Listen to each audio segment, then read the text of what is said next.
L'identité du Dajjal, l'Antichrist, est une chose qu'il faut savoir à notre époque pour pouvoir se protéger de lui et de son épreuve, sa fitna. Car il va être très difficile de combattre un ennemi que l'on ne connaît pas ou que l'on n'attend pas non plus. Nous avons pour nous aider dans cette recherche, le Coran, les hadiths et les livres d'avant. En évitant les conjectures et les « je pense que cela », et cela sans argument. Certains ont dit « il est ici, c'est le prince Harry ». D'autres ont dit « c'est Macron ». Ou encore c'est sûrement Trump. Au fait, à chaque époque des personnages ou des choses ont été désignés comme étant ce Dajjal antichristique.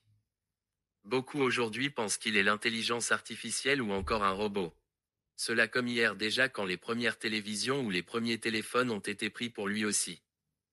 Certains qui ne croient pas aux hadiths ont même dit qu'il n'existe pas. Et ils ont dit aussi pourquoi Allah va-t-il nous éprouver avec quelqu'un? Eh bien, à ces personnes je leur dirai simplement. Et pourquoi donc Allah a-t-il laissé un délai au diable? Et je leur lirai ce verset, qui est dans les 10 premiers versets de la sourate La Caverne pour nous protéger de ce Dajjal. Sourate 18 verset 7. Nous avons placé ce qu'il y a sur la terre pour l'embellir, afin d'éprouver les hommes et afin de savoir qui d'entre eux sont les meilleurs dans leurs actions. Pour moi le mal est un outil de Dieu pour nous distinguer, nous jauger et même nous purifier parfois. Comme la main droite a besoin de la main gauche pour se nettoyer. Ou comme le côté droit pendant les ablutions qui utilise le dos de la main gauche pour pouvoir purifier les endroits qu'il ne peut accéder.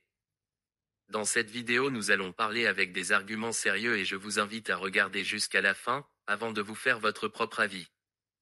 Tout d'abord le mot Dajjal veut dire trompeur et ce n'est pas un prénom, mais c'est un attribut qualificatif de ce qu'il est réellement.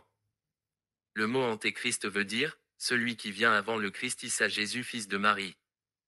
Et le mot Antichrist veut dire qu'il est, et qu'il sera l'ennemi de Issa paix sur lui, et paix sur sa mère Marie.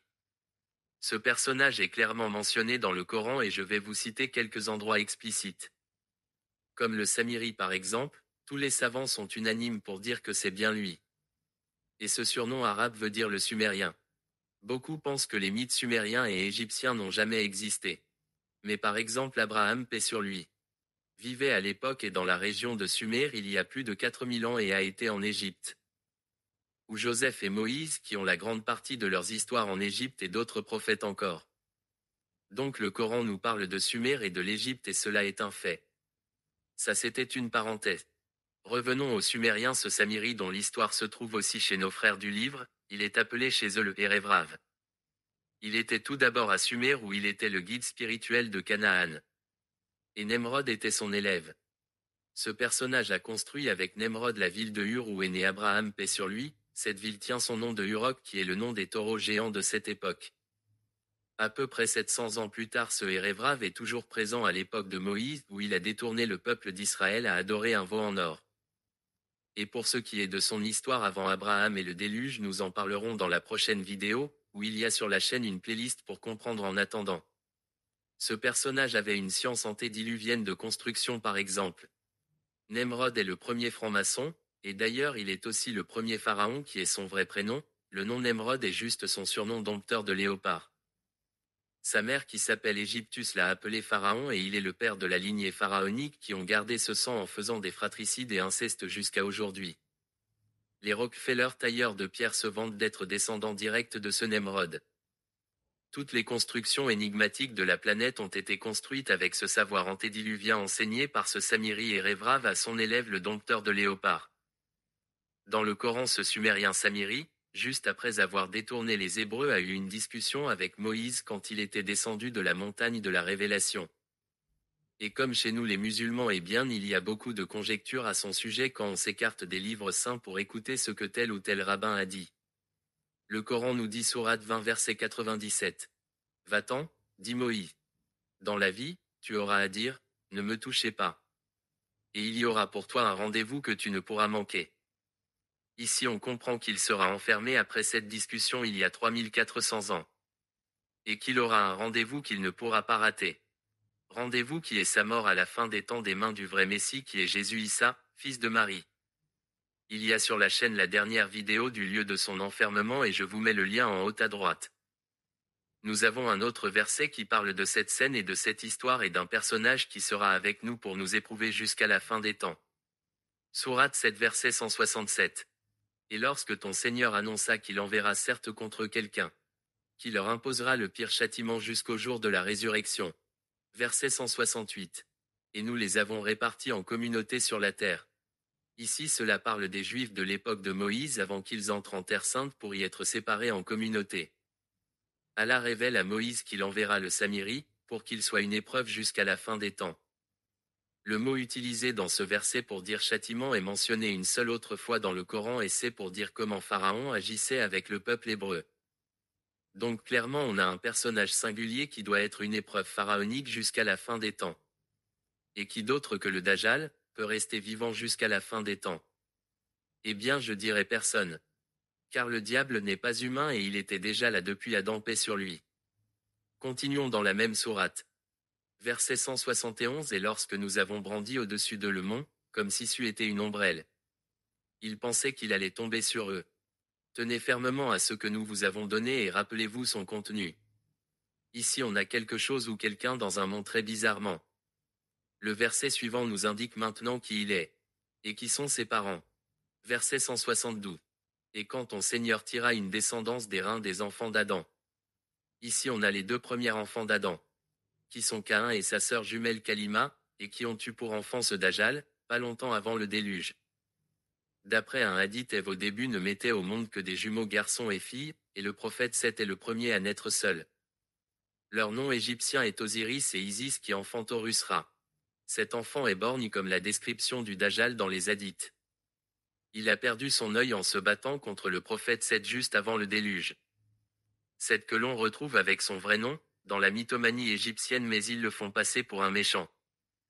Ce personnage était l'ennemi de Noé avant le déluge comme confirmé dans ce verset sourate 71, verset 21. Noé dit, « Seigneur, ils m'ont désobéi et ils ont suivi celui dont les biens et les enfants n'ont fait qu'accroître la perte. » Ici on a la phrase, « Ils ont suivi celui » au singulier encore une fois. Aussi dans le Coran on nous parle de Uzaïr qui était adoré même avant les Hébreux, et c'est le nom de Osiris en égyptien. Des chercheurs ont dit que Uzaïr du Coran était Esdras. Mais il est clairement dit qu'il a été adoré avant même les Hébreux. Donc Esdras qui est hébreu ne colle pas du tout et en plus il n'y a aucune preuve à ce sujet, seulement des conjectures. Restez attentifs car nous nous rapprochons du but. Le verset suivant qui est à la suite dans la même sourate nous parle de ce Dajjal à qui Allah a donné tous les éléments pour devenir prophète, mais qui a suivi le diable et qui s'est éternisé avec ses signes sur terre. Verset 175 de cette sourate 7. Et raconte leur l'histoire de celui à qui nous avions donné nos signes et qui s'en écarta. Le diable donc, l'entraîna dans sa suite et il devint ainsi du nombre des égarés. Verset 167. Et si nous avions voulu, nous l'aurions élevé par ces mêmes enseignements, mais il s'éternisa sur la terre et suivit sa propre passion. Il est semblable à un chien qui allait si tu l'attaques, et qui allait aussi si tu le laisses. Tel est l'exemple des gens qui traitent de mensonges nos signes. Eh bien, raconte le récit. Peut-être réfléchiront-ils. Nous avons d'autres versets qui sont en lien avec ceci comme par exemple le verset qui nous parle d'un homme éternel sur terre. Et de ceux qui le suivent qui cherchent l'éternité ici-bas. Sourate 21 verset 34. Et nous n'avons attribué l'immortalité à nul homme avant toi. Est-ce que si tu meurs, toi, ils seront, eux, éternels? Ce menteur a une chose avec laquelle il peut mentir à ses suiveurs.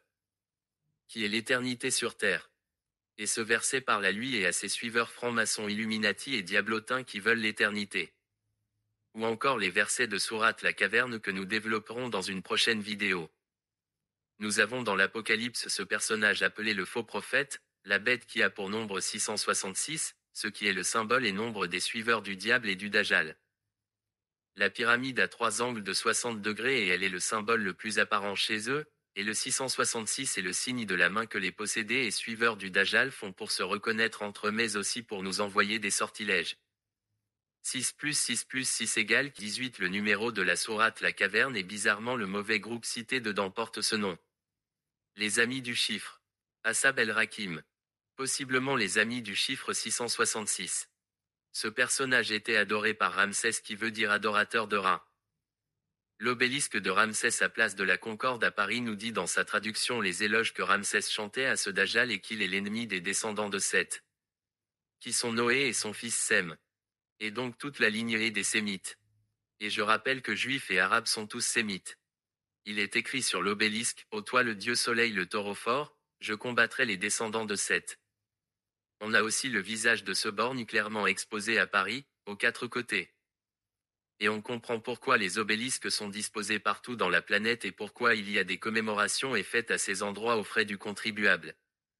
Une obélisque était lapidée depuis 4000 ans à la Mecque et en 2012 elle a été remplacée. Sûrement pour que notre génération finale ne fasse pas ce lien explicite. Et à tous les contradicteurs je dirais ramenez vos preuves et essayez de faire un récit avec le Coran comme celui-ci. Et bien sûr Dieu est le plus savant. Voilà en résumé, ce personnage s'appellera Horus, il se fait passer pour le dieu du soleil et il est le gardien des pharaons d'avant et les francs-maçons d'aujourd'hui. Il est adoré dans toutes les religions diaboliques et dans toutes les loges maçonniques qui adorent cette trinité suméro-égyptienne. Isis, Osiris et Ra-Horus ceux d'Ajal qu'ils attendent avec impatience. Dans les prochaines vidéos nous expliquerons comment il a réussi à traverser le déluge dans la caverne et comment il arrive à posséder des gens même en étant enfermé. Abonnez-vous, mettez un petit pouce et faites un partage, c'est pour l'algorithme si vous pouvez.